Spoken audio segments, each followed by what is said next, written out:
Hello everyone, good morning. সকালবেলায় ছেলেকে ঘুম থেকে তুলে স্কুলে পাঠিয়ে দিয়েছি, আর এদিকে রান্নাটাও শুরু করে দিয়েছি।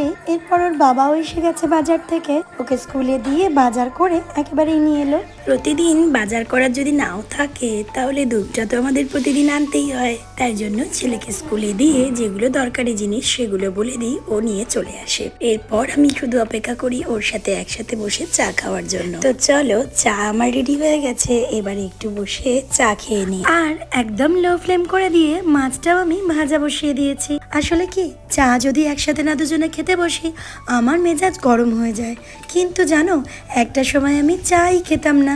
যাই হোক, দেখি তো কি এনেছে বাজার থেকে। আজকে যদিও কিছু বাজার করার ছিল না, একটুখানি ফল আর টুকটাক কেনার ছিল। এই তো আমার প্রিয় বিস্কিটগুলো সব নিয়ে চলে এসছে। অ্যাকচুয়ালি এগুলো কুকিজ, আমার ভীষণ ভালো লাগে এগুলো খেতে। এখন না আর ওকে বলতেই হয় না, ও ঠিক সময় মতন সব নিয়ে চলে আসে। একটা সময় আমার মা আমার জন্য এই সমস্ত কুকিজ আনতো। বাবার কথা বলছি না, কেননা অনেক ছোটবেলায় বাবাকে হারিয়েছিলাম সেই কারণে। আর যাই হোক, আর এখন মা নেই, কিন্তু মায়ের জামাই আমার জন্যে এই সমস্ত কুকিজ ঠিক খেয়াল রেখে আনছে। শুধু মনে হয় মা যদি থাকতেন কতই না খুশি হতো। চলো, যাই হোক, আমরা দুজনে মা ছেলে একটু করে খেয়ে নিলাম ক্রিম রোল। এরপর আবারও লেগে পড়েছি রান্নায়, কেননা মাছটা ভাজা হয়ে গিয়েছিল। আজকে রান্না করছি ট্যাংরা মাছ, যেটা আমার খুবই প্রিয়। আর কি জানো, ট্যাংরা মাছটা অনেক বড় বড় আর পেটে ডিমওলা ছিল। আমি ভাবছিলাম বুঝি ট্যাংরা মাছটার স্বাদ হবে না, কিন্তু ভয়েস ওভারটা যেহেতু খাওয়ার পরে দিচ্ছি তাই বলছি অসম্ভব সুন্দর স্বাদ ছিল ওই ট্যাংরা মাছের। আর এদিকে দেখো, কিছু চিকেন আনা ছিল, তো চিকেনগুলো ম্যারিনেট করছে লেবু দিয়ে বাবা আর ছেলে মিলে। এই যে আমিও তার সঙ্গে একটু হাত লাগাতে লেগে পড়েছি, একটু ম্যারিনেট করে রাখছে, কেননা ছেলে আমার কেএফসি চিকেন খাবে, অনেক দিন ধরে বায়না করছে। তো কেএফসির স্বাদ মেটানোর জন্য একটু চিকেন ফ্রাই করেই নয় খাওয়া যাক। যদিও কেএফসি চিকেনটা বাড়িতে বানালে বানানো যায়, কিন্তু আমি একদমই সেটা চাই না। এদিকে ফলগুলো গুছিয়ে রেখে একটু স্মুদি বানিয়ে আমার ব্রেকফাস্টটা আমি খেয়ে নিলাম। আর এই দেখো, ট্যাংরা মাছের আলু দিয়ে মাখা মাখা একটা তরকারি রেডি হয়ে গেছে। এই ধরনের সমস্ত রান্নাগুলোই কিন্তু আমি আমার মায়ের হাত ধরেই শিখেছিলাম, আর সেগুলো এখন ট্রাই করি আর তোমাদের সঙ্গে শেয়ার করি।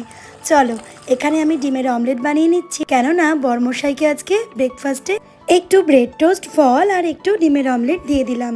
ওকে, অফিস বেরিয়ে যাবে। আর এদিকে অফিসের লাঞ্চ বক্সটাও রেডি করে দিয়েছি। এরপর স্নান সেরে চলে এলাম, কেননা আজকে বৃহস্পতিবার, লক্ষ্মী পুজো করতে একটু তো সময় লাগবেই।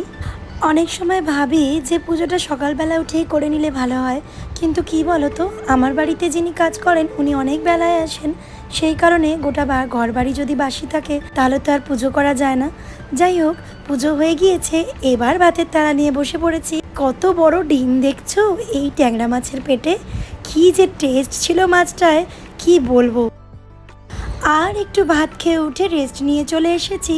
সকালে যে চিকেনটা ম্যারিনেট করা ছিল ওটাতে আমি একটা ডিম, আদা বাটা, রসুন বাটা আর দিয়েছি কর্নফ্লাওয়ার আর একটু ময়দা, কাশ্মীরি মির্চ, গোলমরিচের গুঁড়ো আর একটু লবণ দিয়ে ভালো করে একসঙ্গে মেখে কিছুক্ষণ ঢাকা দিয়ে রেখেছিলাম, ওই 10 মিনিটের মতন। 10 মিনিট পর ফিরে এসেছি। এবার একটু অলিভ অয়েল বা রিফাইন্ড অয়েল বলতে পারো দিয়ে এগুলোকে একটু এপিট ওপিট করে ভেজে নেবো। এই ছিল আমাদের রাতের ডিনার, আর এর সাথে ছিল রুটি। চলো, আজকের ব্লগটা এখানেই রাখি, আসি তবে। সবাই খুব ভালো থেকো, টাটা।